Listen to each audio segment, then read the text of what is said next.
books got a ride for the last 40 years, and today I have my special guest. He is a best-selling author of the book The 9% Club, trusted voice on founder success and business growth, no other than Mr. David Goldstein. Welcome to Book 101, Mr. David. And can you please introduce more about yourself? Yeah, thanks for having me here. It's great to be here, and love seeing the book up there. Wrote it to help founders and people win in business and drive success for people. So thanks for having me. You are most welcome, and thank you so much for sharing your knowledge and wisdom to the world. Hoping for more and more and more empowering best selling piece to come. And today, let's talk about the 9% Club. What inspired you, this framework? How did you identify the key differences between these two groups? Yeah, I've been a serial entrepreneur all my life, starting when I was 9 years old, and in the fourth grade. And um, as you progress and get into, did a stint in corporate America, then go bounce back and had a health tech company and other things. And man, it is really, really hard to be a founder, an entrepreneur, and build a company and then scale it correctly and make it work. And if you're someone like me, you've had your ups and downs, right? And that's just pretty typical because there's not like a recipe. So when you look at it, about 91% of companies fail and 9% win. And so the whole thing here is, hey, look, what do the 9 percenters do that works that others can mimic and do? So the point of the book was to give almost like a reference manual of, okay, here are the things you need to do. Here's how. Here's why.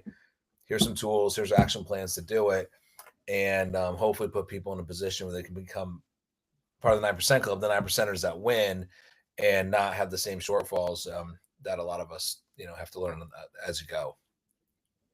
Yes, the 9% versus the 91%. What is all about?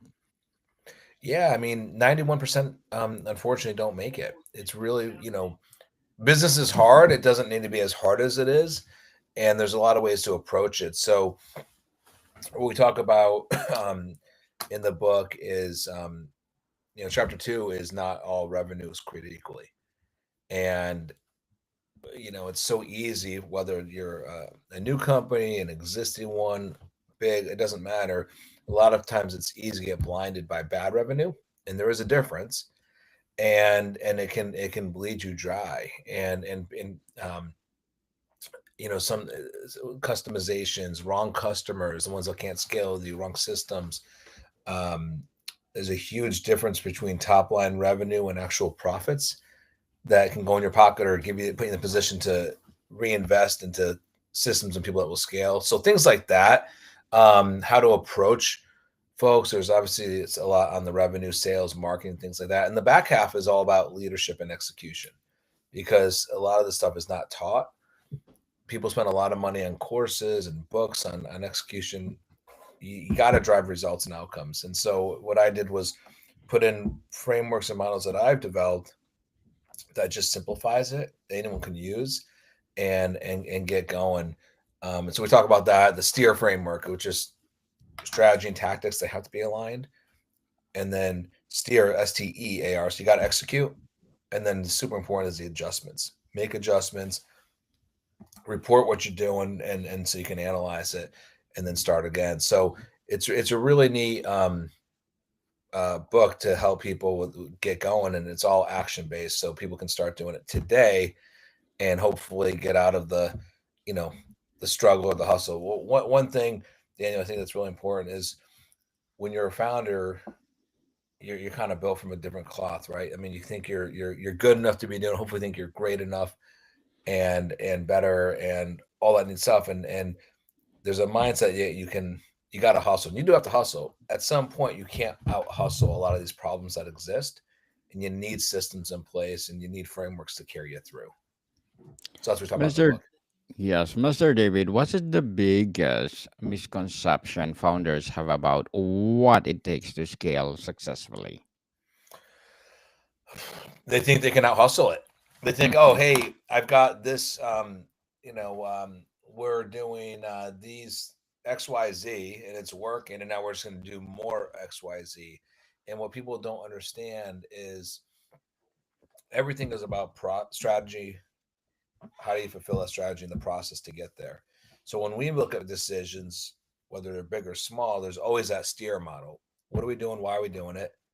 How are we going to do it? And then start going. And how do we measure if it's working or not working and adjustments we need to make? I think when you start a company, a side hustle, whatever it is, you're doing everything. You're washing the floors, you're making the food, you're sweeping, you're whatever. Um, to scale, you can't do that. You got to have the right people, the right systems, right automations in there to get you to the point where you can start growing. And if you have the right customer base, they will grow with you, and that's how you compound success. So I think that misconception of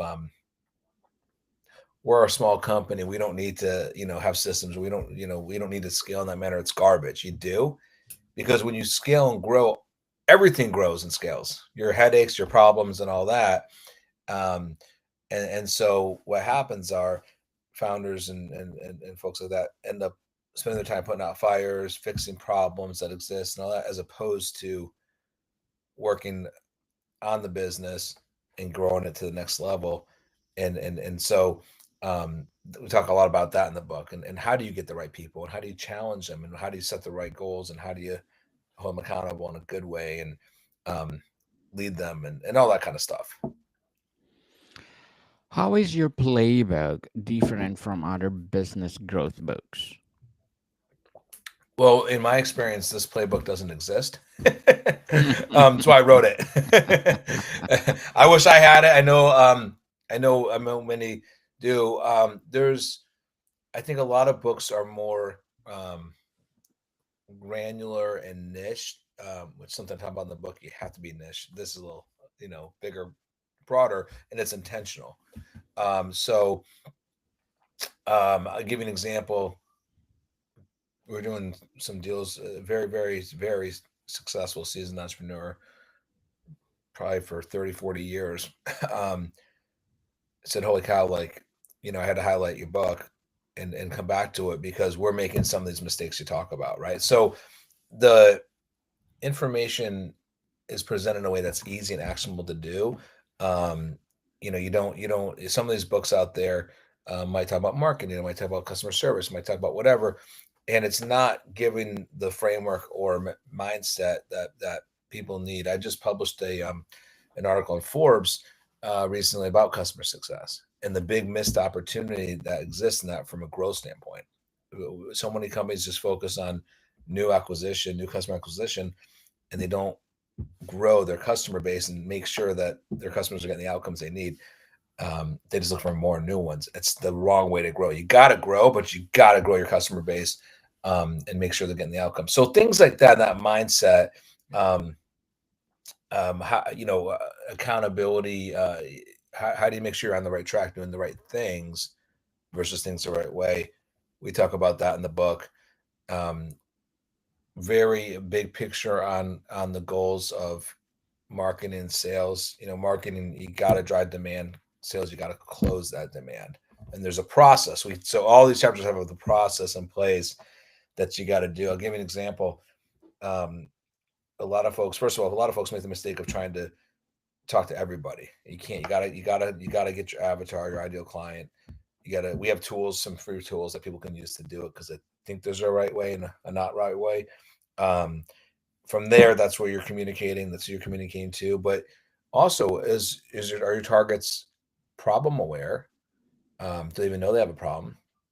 Are they solution aware? Do they know that there's a solution? Are you the best fit, or do you have to educate them? So all these things come into play, and if you don't figure it out and communicate the right way from a marketing standpoint, no one's going to look at your site. No one's going to look at your landing page. No one's going to read your materials because it's not speaking to them. So we talk a lot about how you have to speak directly to your ideal client in the manner they want to be spoken to, and that's how you start them on that journey. What mindset shift separate the 9% from the 91% in the early stages? The seeking to um, seeking to get the right foundation and systems that can propel success. Right now, it's a little generic and weird, but it's the truth. Where a lot of mistakes people make is when they get going and they see some early success, they think it's them. And it could be, but it could be the people around them. It could be their network. It could be a lot of things. What the 9%ers do is the mindset of saying, okay, why did why did this customer buy, or why did this work, or why did that not work, or why did that tech onboarding work, or whatever. And it's measuring every instance to understand why it worked or didn't, and then either abandoning it, fixing it, or optimizing it. And so the folks that start doing well, so then go, okay, wait, that was interesting.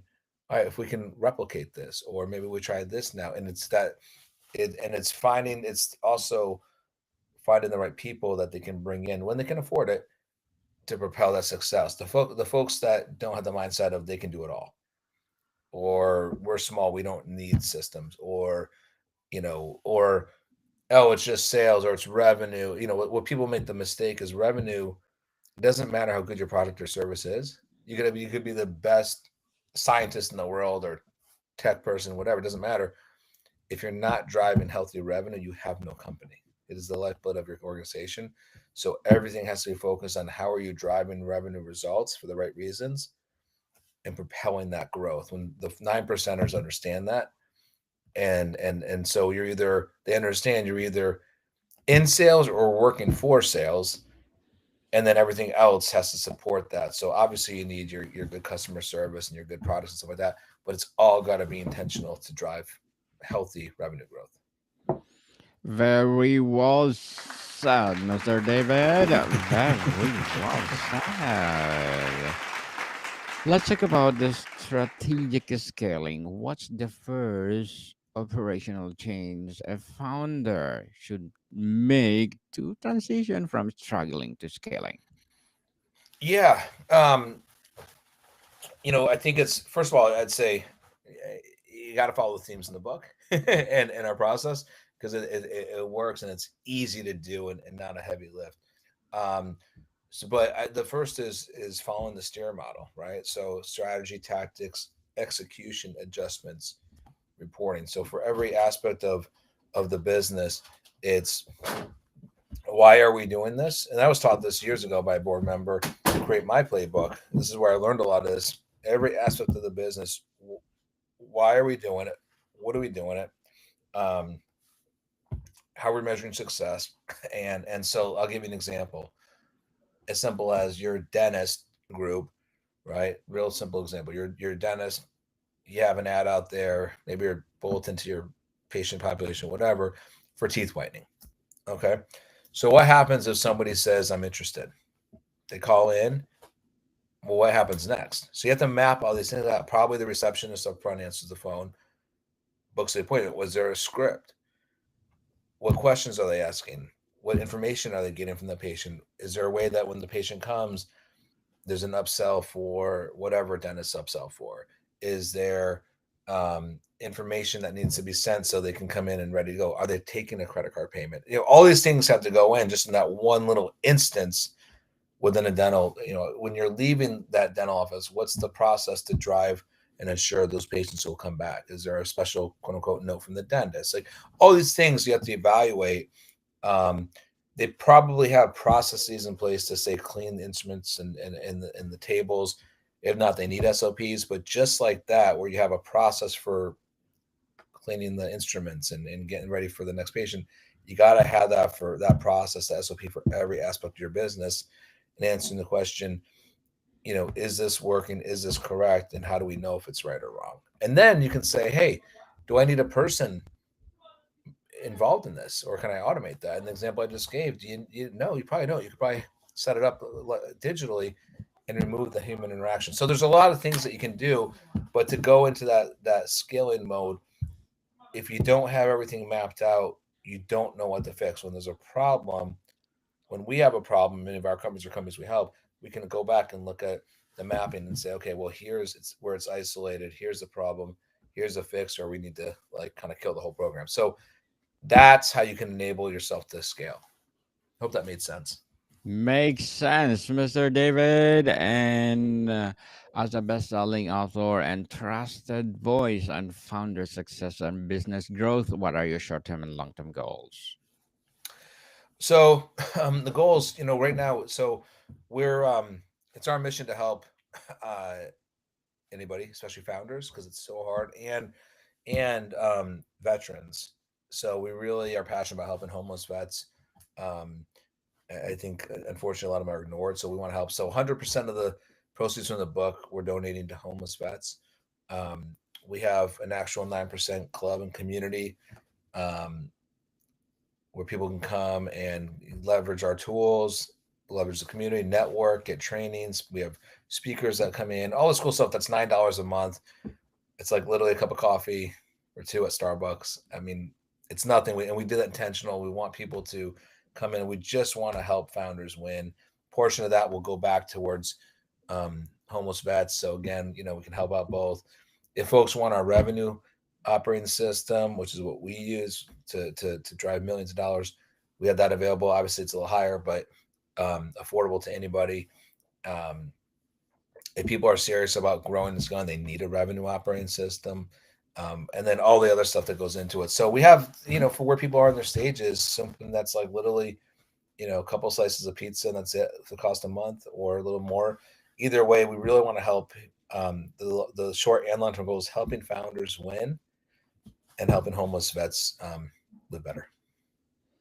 Good luck to your goals, Mr. David, and looking forward for more success. And what will be your piece of advice for those people out there want to be, of course, like you? Get the book. I wish it's something I had. So get the book. It's going to go to helping vets, but really with the book, there's every chapter is how to what you can do today to implement it. We have free resources. Join the club for $9 a month. It's nothing. You get access to us. We want to help um, and help people grow and share our wisdom and stuff like that. So and get people on the right way and the right path because that's what we need. I mean, people have goals and dreams, and we want to help them accomplish them. Yes, and thank you for that recommend advice, Mr. David. And can you please recommend a books that influence your journey or book that influence your journey?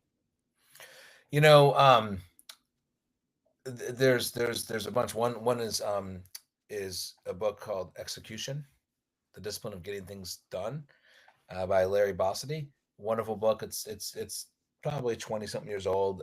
I still follow a lot of that today. Wonderful book by Richard Branson, Losing My Virginity. Again, that's another 25-year-old ish book, but well worth a read. And keep reading, keep reading, keep reading. It's how you grow. Right now, personally, I'm reading books about Warren Buffett and Charlie Munger, especially on inversion theory.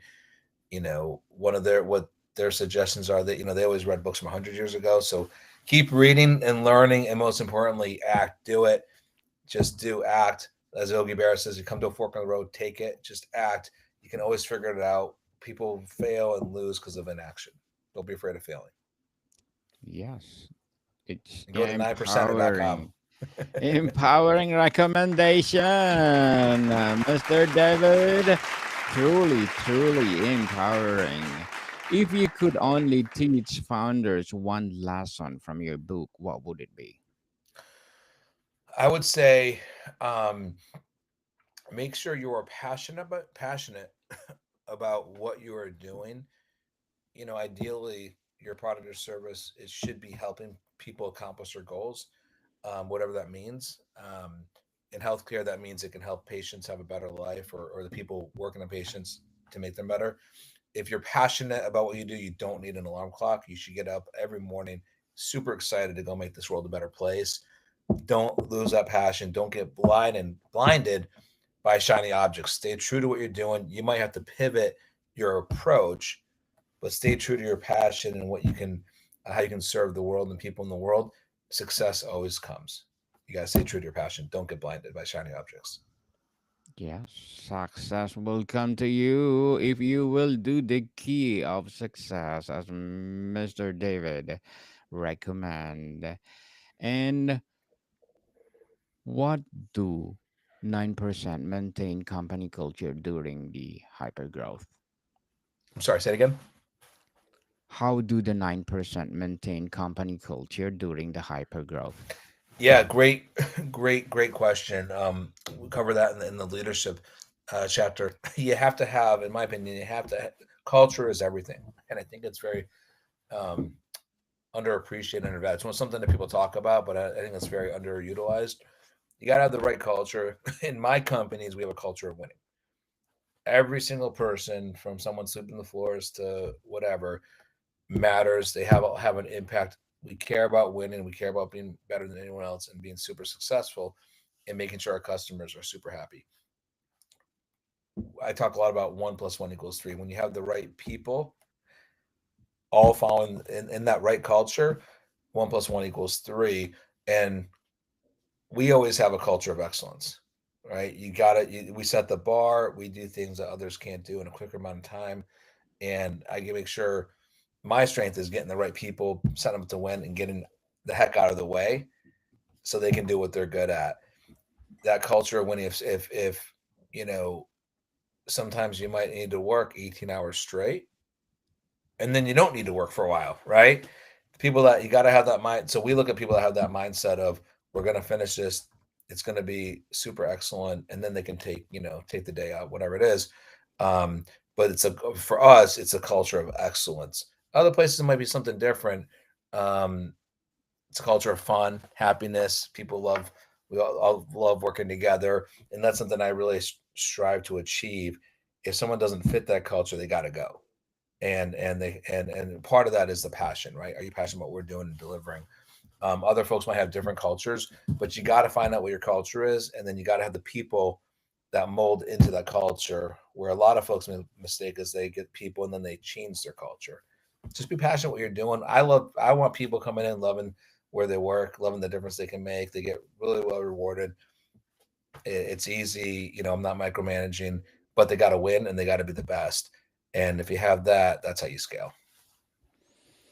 Good luck for that, Mr. David. Truly empowering. And before we wrap up our discussion for today, I'm inviting you to please do listen to my other podcast, people, because my abstract essay is already in fifth season, abstract poetry in second season, and my book 101 review in fifth season too, comedy 101 in second season, and my food 101 is in its fifth season as well. Geography 101 in its fourth season, and my baby podcast Law 101 and Mental Health 101 Love Letters in third season, and Movie 101 Review and Music 101 in its fourth season, and Science 101 and Sex 101 in its first season. Please listen to them wherever you listen your podcast. Mr. David, what is the next for you? Are you creating a community or tools to help founders to join the 9% Club? Absolutely, absolutely. Come to 9%er. So like the number 9% with an ER. So 9%er.com. If you want to grab the book, book.9percenter.com, and we'll send it out. We just pay for shipping and handling, and we'll send it out. But join the community, 9percenter.com, and start taking advantage of the tools we have, the training, the resources. Become a 9%er. Your life, there's a good chance your life will be better off for it. That's our goal, at least. Yes, people, let's support Mr. David Goldstein because it's one of a kind advocacy. And thank you so much for sharing your knowledge and wisdom to the world. So, can you please invite our listeners to support your book, your advocacy, or whatever projects that you're doing right now? Mr. David? Thank you. Thanks for having me. So, where the people can buy your book? 9percenter.com. Yes. Go to 9percenter.com.